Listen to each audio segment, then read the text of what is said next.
everybody. Well, unaccustomed as I am to speaking in small groups, I'm going to do my best. But there's a big group way out there in TV land and in internet land, I'm sure. Anyway, I'm here to talk to you about writing as a Christian tool. Where it begins is with developing, if not a love for writing, at least respect for it. I remember hearing all kinds of people say when they were in school, I hated English. Same people probably hated arithmetic, probably hated spelling, probably hated geography, probably hated history. But if you're going to have contacts in today's world that mean anything at all, if they're going to be useful, then you have to know how to communicate. A contact is no good without communication, because communication is the connection. So those three words are very key: contacts, communication, connection. They are all codependent. I receive about 200 emails per day, and I process them. I look at my computer on my desk regularly. If I miss somebody's email, it is by accident. If I overlook it, it's by accident. I respond. We are in a time now when we're discovering that we must make use of viable forms of communication like never before, because you can't just go out and sit down with the good old boys and have coffee every morning and begin to express your views and hear their views and discuss the news from the night before. Now we are dependent more and more on technology, but the communications and writing as a tool that I'm going to talk to you about will go even beyond that, because it'll be useful even if technology should fail. It'll be useful, if nothing else, for record for your family, be useful by snail mail. Some people, by the way, fail to leave good written instructions for the people who live on after they've gone to heaven. And they leave a lot of mysteries for their families. And that's because they didn't take the time to write things down. Now, the emails that I get and other correspondence that I get, I notice that people are losing a grasp of the English language. We are losing many words every year out of our language. We're gaining some words that have no place in the language. I grew up among some people that, if it hadn't been for swear words, they couldn't carry on a conversation. We now have some new unclean words that are bantered about as though it's everyday stuff. Sadly enough, it's become that way. When I was a college instructor, professor, there were certain words that I did not allow in my classroom, period. You use them, you're out. I'm here to tell you it's time for us to recapture the language, put it into writing as a Christian tool. There are several things that you might find yourself wanting to write in the future. Not only a record for your family, for your survivors, but you may see something in a magazine or online or in a local newspaper that you want to respond to. I can almost assure you, if you do not write well, the only reason it would be used and printed would be to make fun of you. If you want to be taken seriously, you're going to have to be able to use the English language correctly. So there are such things we call op-eds, O-P-E-D-S, op-eds. That's a letter to the editor. More Christians ought to be writing letters to the editor. And sometimes the editor is not just of a local newspaper. It may be the editor of a newsletter, may be the editor of a magazine, and it may be somebody on Facebook. I see Facebook postings that are so frivolous that they are a waste of my time and a waste of space on my cell phone or my computer. Seldom do I read anything that's a serious, well thought out, well researched, well written, what I would call op-ed piece. So even if you are just a Facebook poster, use good English, good grammar, good punctuation. Always go back and check your spelling. Go back and check your punctuation. I have some people that send me text messages and I have no idea what they're talking about because they didn't bother to check it before they push the button to send it. So op-eds, that's one thing you can do. Newsletters, there's still a wonderful place in our society for people who can produce a good newsletter. You could do it, I could do it, anyone can do it if we're willing to apply ourselves. A newsletter doesn't have to just be something that can go in the postal service. Newsletter can be online too. But it requires good writing if you want anyone to read it and take it seriously. Regular letters. We've almost lost the art of writing a letter.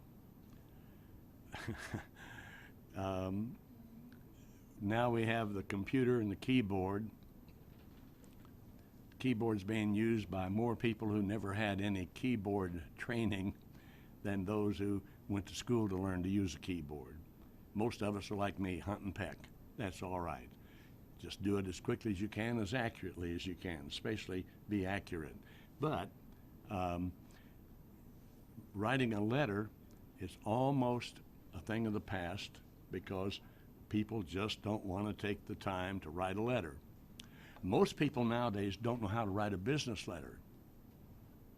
If you are applying for a job or a position or you want someone in a big company to take you seriously, you'd best know how to write a business letter.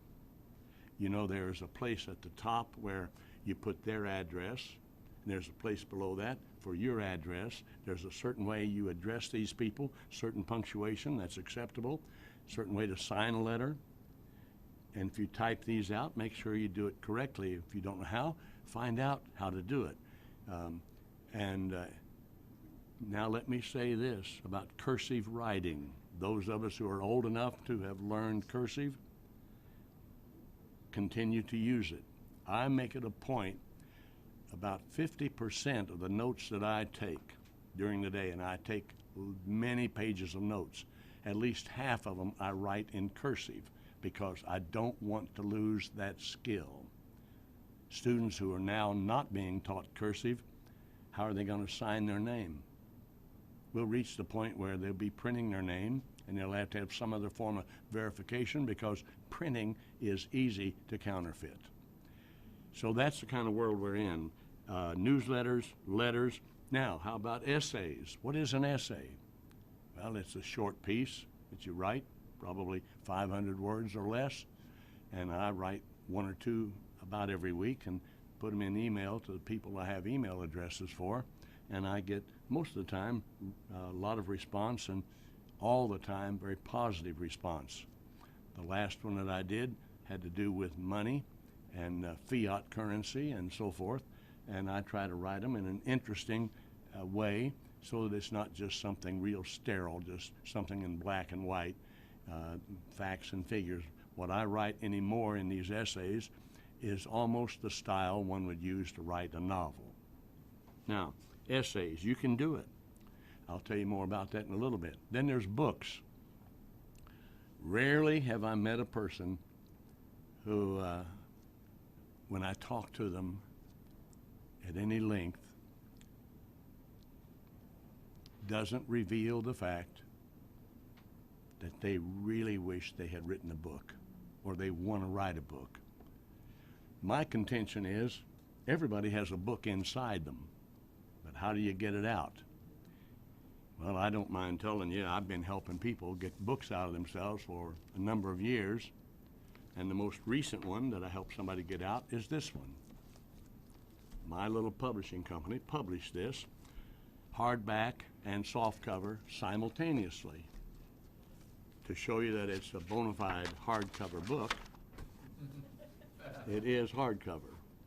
We printed it with a type style on purpose, large enough that people could read it without straining, because there's no need writing a book and printing a book if people are going to put it down because they say, well, the print's so small, it's wearing my eyes out to read. This is one that you can pick it up and read it for long periods of time, and it will not bother your eyes. Now, this book is entitled The Personal Side of God, subtitled The Holy Spirit Speaks to a Businessman.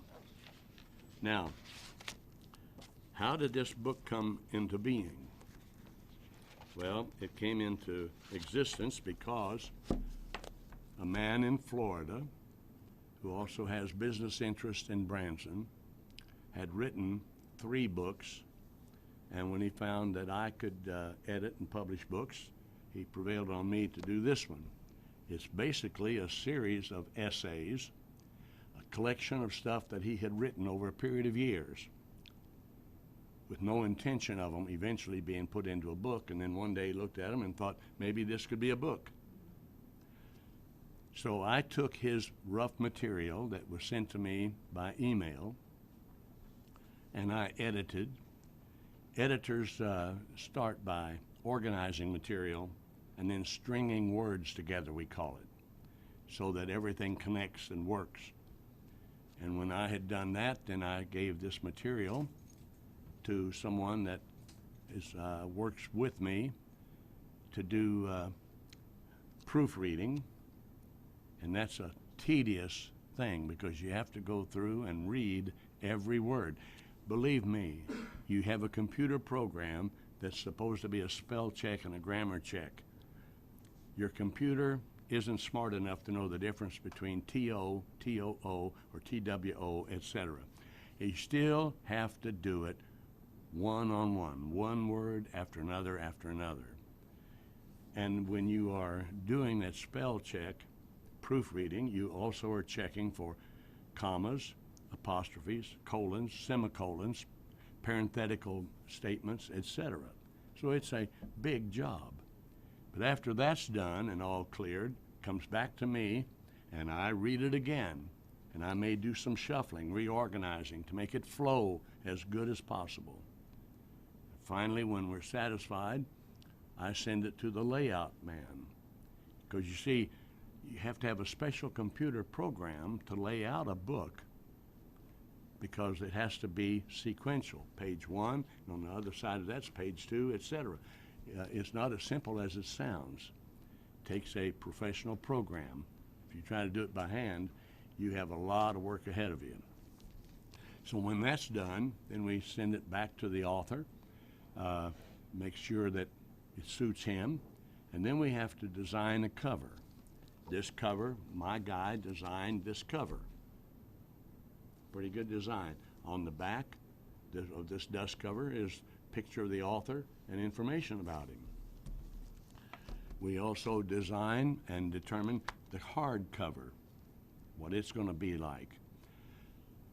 Now, in this particular instance, I not only organized this man's material, he didn't have a name for this book. So after I read his material, I decided on the name, The Personal Side of God. And then I decided later on, in collaboration with my proofreader, what would be a good subtitle. And together we decided on The Holy Spirit Speaks to a Businessman, because the author is a businessman.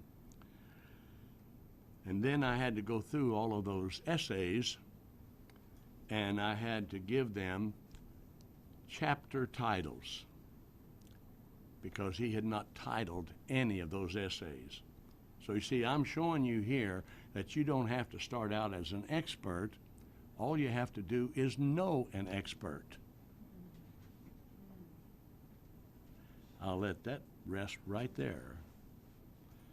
Now, when everything met everybody's approval, then we sent all that material to a printer. And the printer that we use is a company that's owned by a company that also distributes books. Because you see, it's one thing to get them printed, and it's another thing to get them into the market.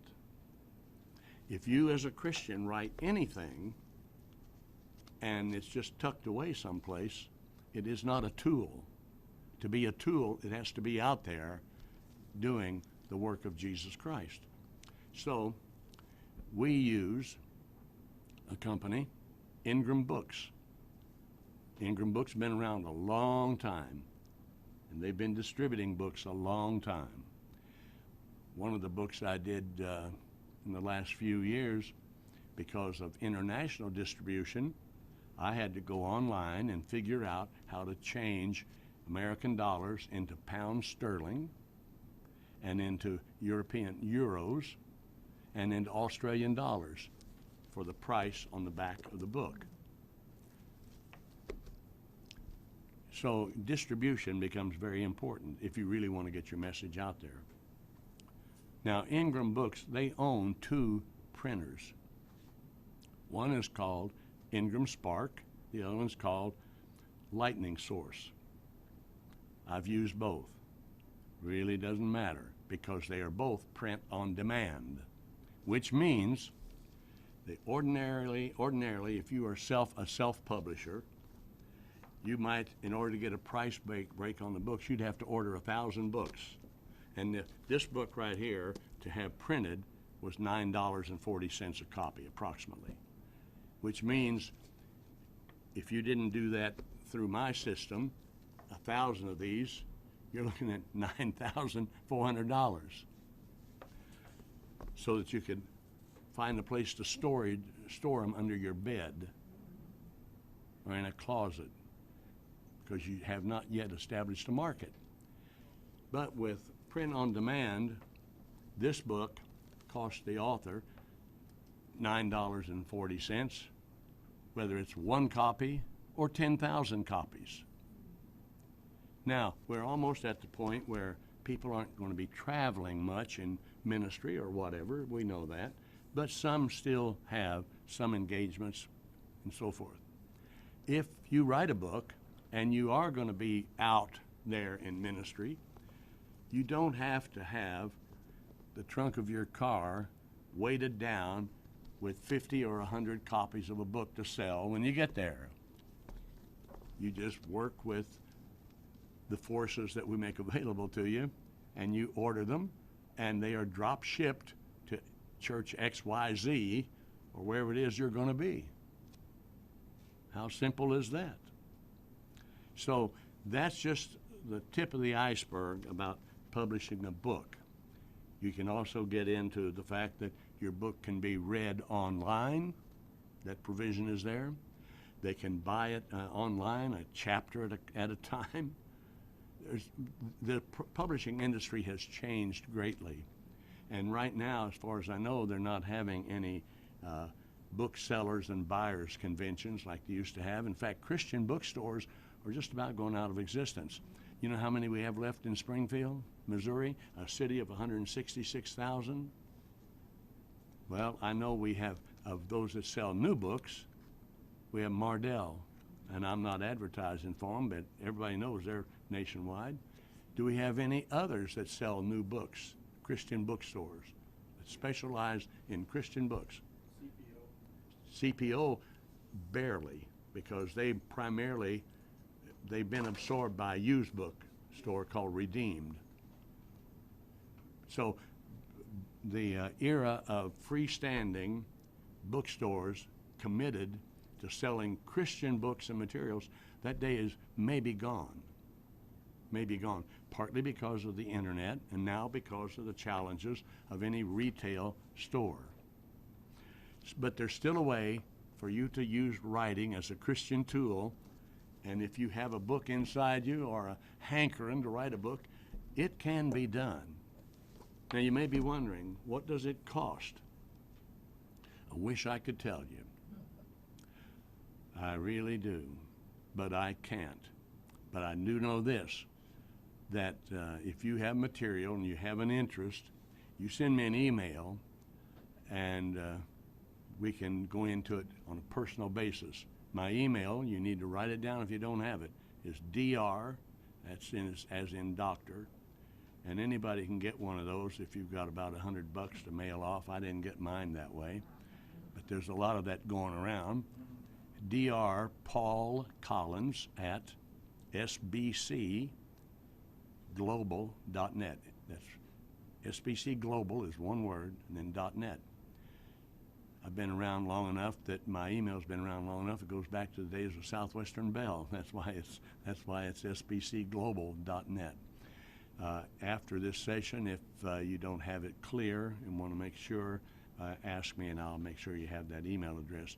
But just let me know that you're in this group and that you want more information. I can tell you that layout, we subcontract that, costs $2.50 a page. I can tell you that. I can tell you there's a going price tag, so much per word for proofreading. That changes and varies from person to person and year to year. So I would give you the latest information I have on that as to what it costs per word to have everything proofread, which has to be done. You leave out any of these steps and you wouldn't have anything worth marketing. Cover design, generally probably around $100, and that's a bargain. You have to have an ISBN number so that it's registered with the Library of Congress. We acquire the ISBN number for you, and then we charge you for it, just what it cost us. I think it's like $50. So now you're beginning to get the idea. Where do I fit in? Well, I'm not in business, I'm in ministry. I have to have a trust basis with you concerning my work, and I assure you I will put in hours and hours and hours and hours, lots of hours. And it's all right because I'm called to put in hours and hours and hours and hours. No minister should have a time clock, and no minister should have a price scale. No minister of the gospel should have a place where you go in and find out what it cost. You and I will work that out because there are ministries that do need income that Nancy and I are involved with, and that's our heart. So we're here to help you with your book. Now we're here to help you also with these other things, like one that I really think a good place to begin would be like back to this matter of essays, because more people ought to be writing pieces to post online, but especially to your email list. We need to be sharing our insights with each other.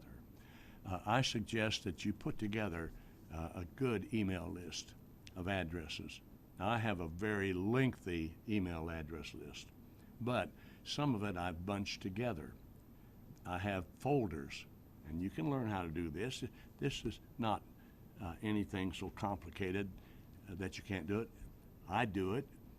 In my computer, I set up in my email a folder, and in my address list, and I put in there all the people that I expect to see on first and third Sunday afternoons for our little church gathering. And then I have another folder that has the names of people who are what I call internet members of our church. They love us, but they live in Texas or whatever, and that list. So when I'm ready to do an email that's relevant to our little church group, I write it up, and I've got 2 addresses to enter, push the button, and it's gone. So this is a practical thing that you can do. I also have an email folder for my conservative friends. And most of my friends are conservative, but some of them are just more active than others. And when I talk about conservative, I mean conservative concerning the Bible, concerning the Christian faith, concerning church, concerning all faith matters. And those same people are generally, with the exception of 1 or 2 on my list, in fact, with the exception of 2, they are politically conservative. So I don't send out material to aggravate anybody. I send out material to try to minister to them.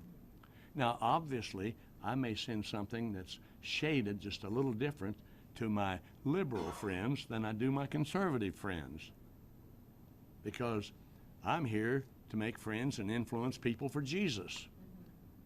Dale Carnegie wasn't the only guy that had that idea. That's a pretty good Bible. Win friends and influence people for Jesus. There's a guy here in town who does television commercials, and I try to learn from that.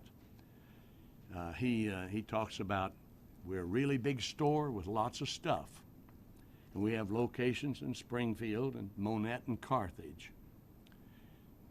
You like the way we do business, tell a friend. Well, I've been urging people sometimes in some of my email postings, like I was sharing Billy's presentation this morning online. I was sharing the one at 8 o'clock and and Bob Surton's, and I put on there, tell a friend. You want to, anybody can be a witness, but if you say much more than that, please use good English, good grammar, so they'll take you seriously. If you don't, make it obvious that you are doing it on purpose. Like if you want to write y'all, put it in quote marks so they'll know you're doing it on purpose.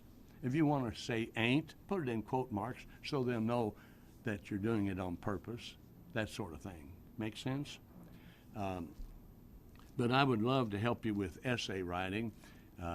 If you use a computer and you use a Word program, the one that I use has a place up to study the bar up the top, all the toolbar they call it, all the options you have. Most people never look at those.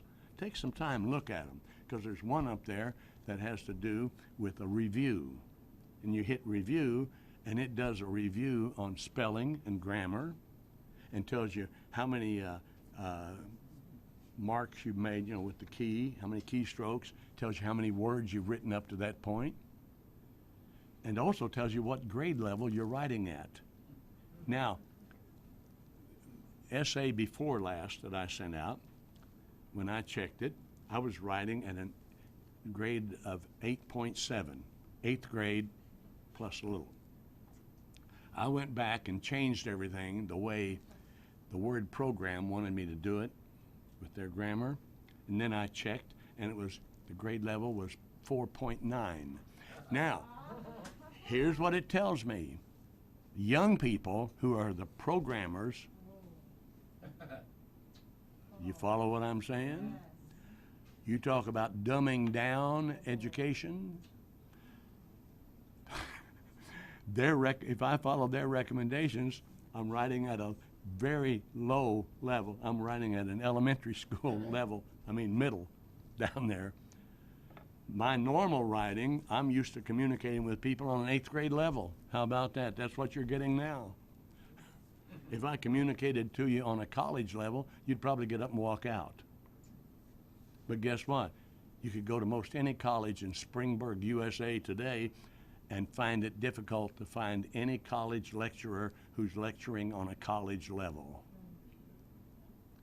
So we're losing something, folks. That's why writing can be a great Christian tool. It can be so powerful. Do it and do it right in a world that's doing everything wrong. The man who published my first book had been at one time a professor at what was then Evangel College. It's now Evangel University. He wrote a best-selling book, stopped being a college instructor, and went off and became a publisher and motivational speaker and so forth.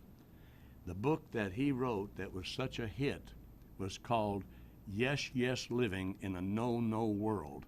How clever is that title? That brings me to titles. Titles are important when you write something. I have literally thousands of pages, hundreds of pages with thousands of potential titles.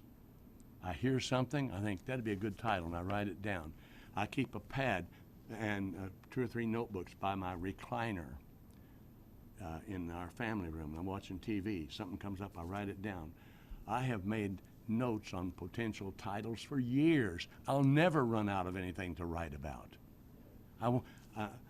I have to work another 10 years before I can retire according to the Holy Spirit. I guarantee you, in the next 10 years, I'll not run out of titles. I add to the title list faster than I can use them up. So stay alert. See, there's a title. Stay alert with an exclamation point. You could write 1,000 pages on that, hold it down to 500, and you have an essay. Sitting around doing nothing, wearing a mask. There's a title. You can do 500 words on that, snap of a finger. Essays. I'd love to help you with them. Feel free to use my email. Send them to me. Use Word Program. Don't be putting them in one of these PDF things because you can't. I have to take that and convert it over to Word, otherwise I can't edit it, can't use it. Just a plain old Word program. Use the toolbar. It'll tell you what you're doing, what you're not doing. Use the toolbar. Do right column justification. If you'll notice in this book, all of the columns on the right-hand side are even. They're justified, we call it. Use right-hand margin justification. I do that with the emails that I send out, and sometimes people have an email program that receives them and doesn't honor that. But I guarantee you, if I send you an email, the right-hand margins are justified when they leave my computer. Why do I go to that trouble? Because I want to be a creature of habit. I want to write out of habit and creativity. It's like when you're driving a car. If you're accustomed to having your left foot all the time on the brake, you're riding the brake. I know some people, they get in the car, they don't even think about it. They've got their left foot over there, their left foot to ride the brake. You ever think about that? Let's make riding like riding the brake. There's another title for you. They're coming out of me all over the place, titles that you can write about. Send me by email attachment. Now here's a key for you, an idea. When you send an email, if you have an essay, do like I do. I go in there then to that where I've written it in a Word program, and it's so simple. I put the cursor up there, and I press CRTL, whatever that means. Think maybe control or something. Control. I press that, and A, and it highlights everything.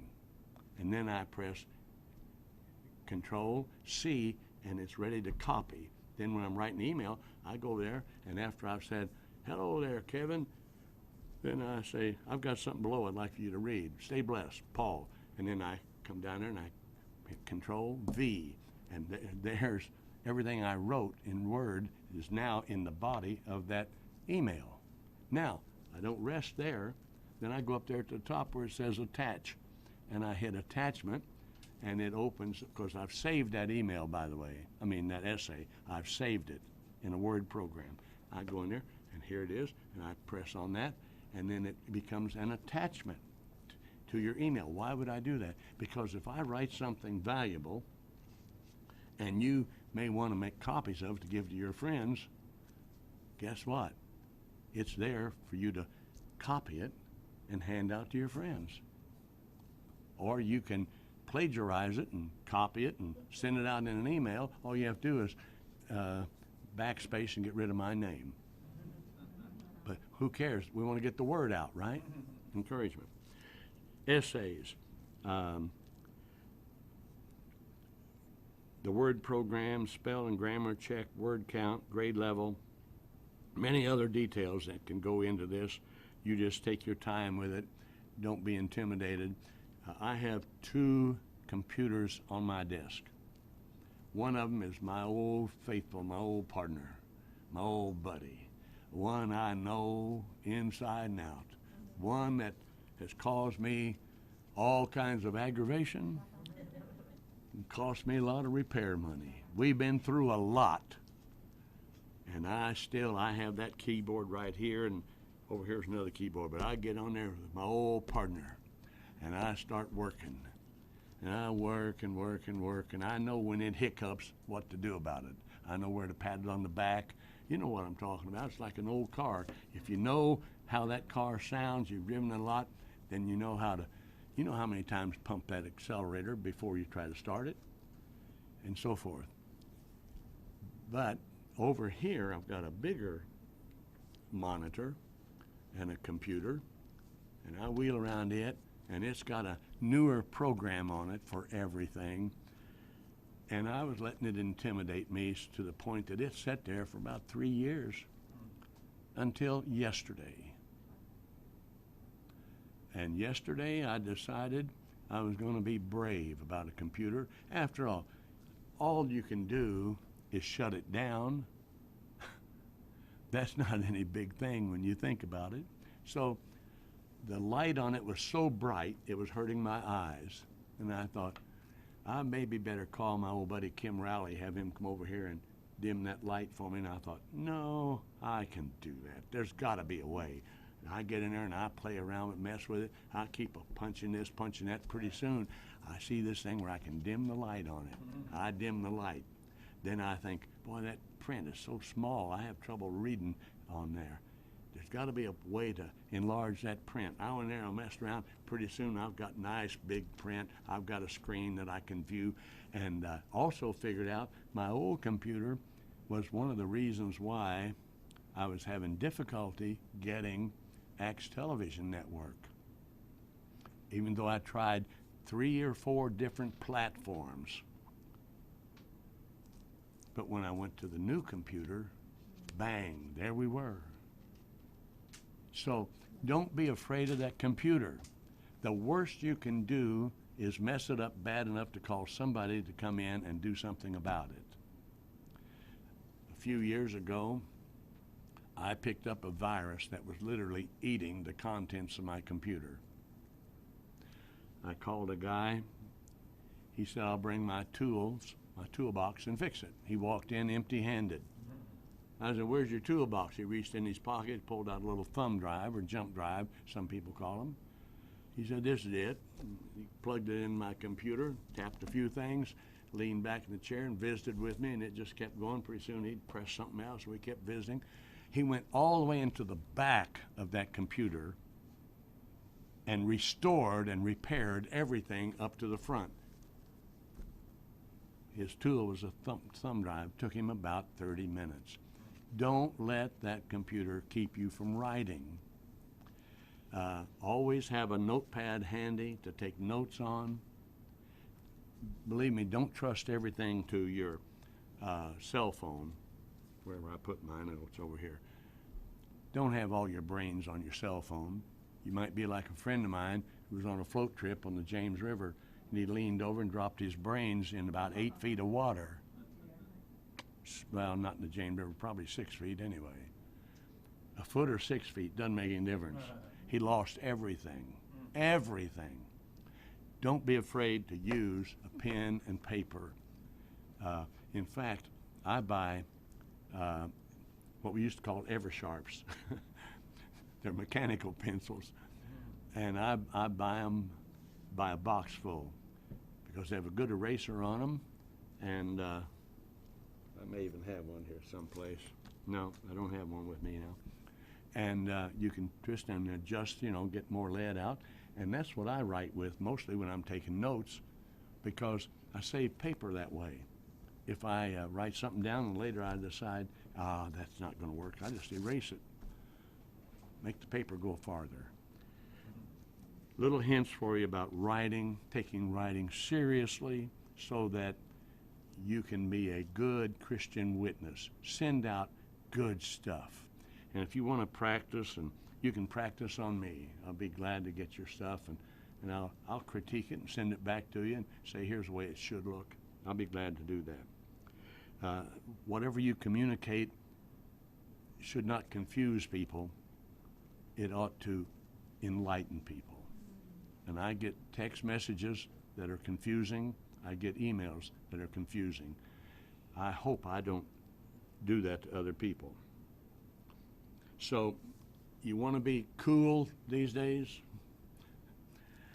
Well, you can be cool by being a good writer. The coolest Christians I know are those who can communicate and communicate well. So there's two things I'll throw out for you, three things, and I'll take your questions. You can be one or the other or both of these kinds of writers, whether you're doing a screenplay like our performing arts people would do, or essays, or books, or newsletters, or letters, or opinion pieces like op-eds. You can either be a narrow scope writer or a broad scope writer. The difference here is basically two things: how much material you're going to cover and how succinct you want to be. I have a friend in Ransom Canyon, Texas, who's a Christian novelist. He writes novels. They're all Christian. He's a great storyteller. He writes a chapter a day, 5 days a week. That's how he writes. And I call him a rather broad scope writer. For instance, when he saw my last essay, he responded back by saying some nice and flattering things, but he said, collect these, they'd make a great book. But see, that would be a different kind of book than a novel. Essays are to the point, they're succinct, and it's a narrow scope. I dealt with money in the last one. A novel will take you from here to here. I've had the privilege of consulting with him on 3 novels, and with another guy on 1 or 2. I had the honor of having the novelist and his wife and daughter and son-in-law in our home, sitting in front of the fireplace one cold night, and we were talking about the end times. And he became fascinated. He looked over at his daughter and he said, start taking notes on this. I'm going to write a novel. So he said, now go ahead. So I told all the story that I knew about the end times. His daughter's taking notes. Next thing I know, he's running material by me. Do anybody know where Ransom Canyon, Texas is? I do. It's just off the Cap Rock in the panhandle of Texas. The Cap Rock is what's underneath Lubbock. You dig down about so deep and you hit rock, and it's Cap Rock. And it's just off the Cap Rock, and it's a place where I need to talk with Troy Johansson about this, but it's a place where there's a canyon, it was, and back in the old days, Native Americans might capture somebody and they'd hold them for ransom down there because there was one way in, one way out. And now they do it kind of as a civic community project, kind of an interesting thing a few residents of Ransom Canyon do. Well, that's where my novelist friend and his wife live. And so he would call me or send me things, and we'd consult back and forth. And he finished the novel, and it's the last one because he's now retired. And it's entitled When the Bad Times Come. Before that, it's next to the last novel. I had the honor of inspiring it. It has to do with a scene set in the year 2050. And government is no longer in Washington, D.C. It's headquartered in the old Sears Towers in Chicago. And it's all about the sins of the fathers being passed on to the 3rd and 4th generations. It has to do with murder.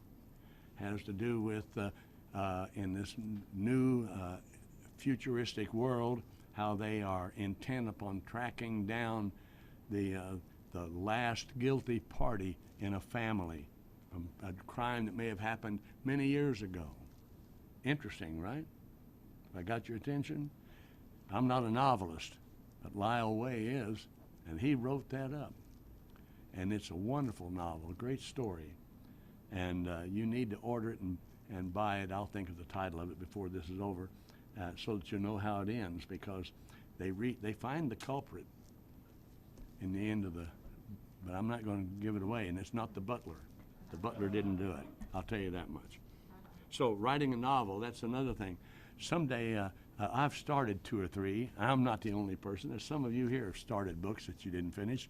I've started some that one of these days, now that I'm honing my skills by talking to you and writing and internet, I may actually finish them. One of them was called Alias Paul, because I didn't know it until I was 25 years old, that the doctor who attended at my birth in a 3-room house wrote down my name wrong on the birth certificate records. So I'd been going around as Paul for years, and it wasn't my real name. So I had to have it changed legally, because all my school records, my college records, my grad school record, everything. I even have a Paul Jr. So I had it changed, and that inspired me to think about, I always admired the Apostle Paul. And when one of my pastorates way back 50 years ago, young person said, "You really like the Apostle Paul, don't you? You like to try to teach like him?" I said, "Yes." So I thought, Alias Paul, that's a 2-edged sword. See how I could write about that? And then because I met a lot of people along the way who were Christian, we have Republicans in name only. They call them rhinos. And we have Democrats in name only. We call them dinos. Then we can have Christians in name only, call them sinos. I met a lot of sinos in my day.